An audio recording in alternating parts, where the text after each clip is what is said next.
इससे पिछले लेक्चर में हमने थोड़ा सा वायरलेस पढ़ा था, उसके एडवांटेज डिसएडवांटेज देखे थे। आज का जो हमारा टॉपिक है उसमें कुछ ना कुछ वायरलेस कम्युनिकेशन टर्मिनोलॉजीज है, इंपॉर्टेंट वायरलेस कम्युनिकेशन टर्मिनोलॉजीज। अब डिफरेंट किस्म की वायरलेस के अंदर टर्मिनोलॉजीज होती हैं जिनको आज हम देखेंगे। सबसे पहले radio signal, radio transceiver, wireless access point और लाइन ऑफ साइट कम्युनिकेशन। अब सबसे पहले रेडियो सिग्नल की अगर बात करें तो रेडियो सिग्नल जो होते हैं बेसिकली ये इलेक्ट्रोमैग्नेटिक वेव्स की फॉर्म में होते हैं। अब ये आपके पास जो आपका वायरलेस सिस्टम है, वायरलेस कम्युनिकेशन सिस्टम है, ये हमारे पास रेडियो सिग्नल्स को यूज कर रहा होता है। अब रेडियो सिग्नल्स बेसिकली जो आपके पास ये रेडियो सिग्नल्स हैं ये एक मीडियम का काम करते हैं। जैसा आपने बात की थी कि जब आप कम्युनिकेशन कर रहे होते हैं तो बीच में आपको किसी मीडियम की जरूरत पड़ती है। तो जब आप वायरलेस के अंदर कम्युनिकेशन कर रहे हैं तो हमारे पास रेडियो सिग्नल जो है वो मीडियम्स की फॉर्म में होती है। अब जो रेडियो सिग्नल की फ्रिक्वेंसी होती है, इसकी जो रेंज होती है, क्योंकि अमूमन नेटवर्किंग के अंदर फ्रिक्वेंसी पे डिपेंड कर रही होती है, मतलब ज्यादातर काम इसमें हमारा फ्रिक्वेंसी पे ही डिपेंड कर रहा होता है। फ्रिक्वेंसी जो होती है रेडियो सिग्नल की वो 3 किलोहर्ट्ज से लेकर 1 गीगाहर्ट्ज तक होती है। उसके बाद हमारे पास जो दूसरी इसके अंदर टर्मिनोलॉजी आती है वो आती है रेडियो ट्रांसीवर। अब ये रेडियो ट्रांसीवर क्या होता है?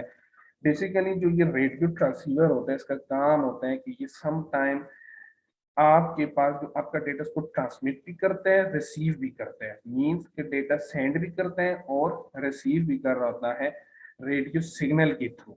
ठीक है। अब इसका जो काम होता है ये सेम वर्क, इसका सेम लाइक काम आपका फुल डुप्लेक्स की तरह होता है।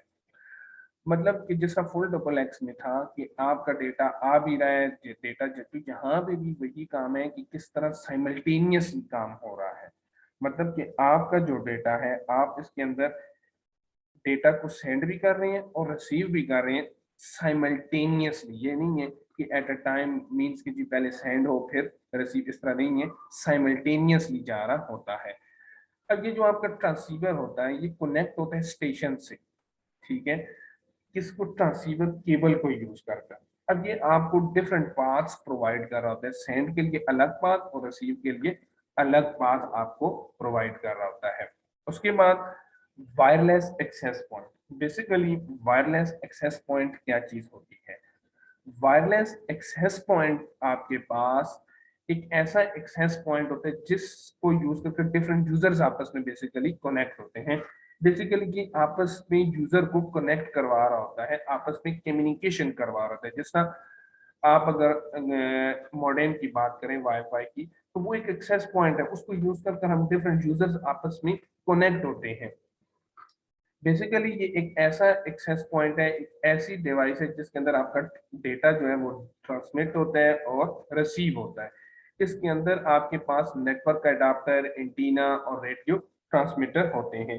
बेसिकली ये यूजर को आपस में कनेक्ट करवा रहा था वायरलेस लोकल एरिया नेटवर्क के अंदर, मींस के लैन के अंदर। आपका ये जो वायर ये प्रोवाइड कर होते हैं फैसिलिटीज कि मल्टीपल यूजर एक दूसरे के साथ कनेक्ट हों, किसी नेटवर्क के साथ कनेक्ट हों, किसी नेटवर्क के अंदर हों। अब जब आप एक रेंज के अंदर होते हैं तो ऑटोमेटिकली आप कनेक्ट होते हैं। मींस जैसा आप वाईफाई की बात करें तो आप एक रेंज के अंदर हो तो आप उसके साथ ऑटोमेटिकली कनेक्ट हो जाते हैं। फिर उसके बाद फिर उसके बाद आपके पास डिफरेंट किस्म के आपके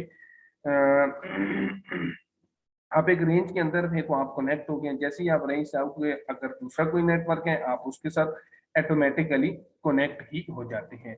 बेसिकली जो अभी नए सिस्टम आ रहे हैं उनके अंदर 30 क्लाइंट जो हैं वो अटैच हो सकते हैं एक एक्सेस पॉइंट के साथ, मींस के 100 मीटर्स की रेंज के ऊपर। और जो पुराने थे उसमें 10 से 20 तक हो रहे हैं। अब कुछ इस तरह के भी हैं, कुछ इस तरह के भी आ गए हैं जो नए हैं जिनके अंदर आप 255 क्लाइंट एट टाइम अटैच हो सकते हैं। तो मीन्स की कहने का मकसद ये है कि वायरलेस एक्सेस पॉइंट एक ऐसा पॉइंट है जो मुख्तलिफ यूजर्स को, मुख्तलिफ क्लाइंट को आपस में, जिस तरह आप ये देखिए हमने स्विच की बात की थी, फिर वो आपस में क्या कर रहा था डिफरेंट, तो इसी तरह वायरलेस एक्सेस पॉइंट भी काम कर रहा है। उसके बाद आते हैं लाइन ऑफ साइट कम्युनिकेशन। देखिए अब जैसा कल नाम ही है उसी तरह का इसका काम भी है। बेसिकली आपके पास ये जो आपका लाइन ऑफ साइट कम्युनिकेशन होती है, इसमें जो आपकी, जैसे आपके मोबाइल फोन्स, जैसे आपकी ये माइक्रोवेव सिग्नल्स हैं, जैसे आपका टीवी रिमोट है, ये सारे के सारे आपके लाइन ऑफ, देखिए ये डायग्राम अब बिल्कुल आप प्रॉपर सीक्वेंस में होंगे, बेंड नहीं हो रहे होंगे, उस तरह आप कम्युनिकेशन कर सकते हैं। अब लाइन ऑफ साइट कम्युनिकेशन जो है, ये हाई डायरेक्शनल ट्रांसमीटर और मीन्स कि ये डेटा को रिसीव भी करती है और ट्रांसमिट भी करती है। इसके अंदर जो एंटीनास होते हैं वो जब एक दूसरे के साथ कम्युनिकेट करते हैं, उनके फोकस बिल्कुल स्ट्रेट लाइन के अंदर, अब ये जिस तरह अब ये थोड़ा सा भी नीचे हो तो फिर ये सिग्नल थोड़े वीक हो जाएंगे इसमें। तो ये बिल्कुल आपके एक लाइन में होंगे, एक सीक्वेंस में होंगे, antenna facing each other to communicate via narrow focus radio beams in a straight line with very high frequency. अब इसके अंदर जो आपके पास ट्रांसमिशन पाथ होता है लाइन ऑफ साइट के अंदर, मींस इस कम्युनिकेशन सिस्टम के अंदर आपके पास जो कनेक्शन होता है, वो आपके पास जो कम्युनिकेशन एस्टेब्लिश होता है, वो या तो दो लैंड बेस्ड एंटीना, जिस तरह के आपके पास टावर लगे होते हैं इनके, या दो सैटेलाइट बेस्ड एंटीना को यूज कर कर आपस में इनके दरमियान कम्युनिकेशन बिल्ड हो रहा होता है। अब जैसा इसकी मैंने आपको कॉमन एग्जांपल दी थी, जैसा आपके पास टीवी रिमोट होता है। देखें अब जब आप टीवी ऑन कर रहे हैं या कोई किस तरह की डिवाइस जो रिमोट्स हैं वो बिल्कुल आप उसके सामने होते हैं तो वो हो जाती है, इस थोड़ा सा इधर उधर होते हैं, थोड़ा वो होती है मगर वो क्विक नहीं हो रही होती। इसी तरह आप अपने जैसा माइक्रोवेव से आजकल सिग्नल्स बेस्ड काम हो रहा है, तो आपके मोबाइल भी आप अगर थोड़ा सा टावर से दूर होते हैं या थोड़ा सा उसकी बैक पे हो जाते हैं तो वो आपके सिग्नल, तो ये आपका basically line of sight communication था।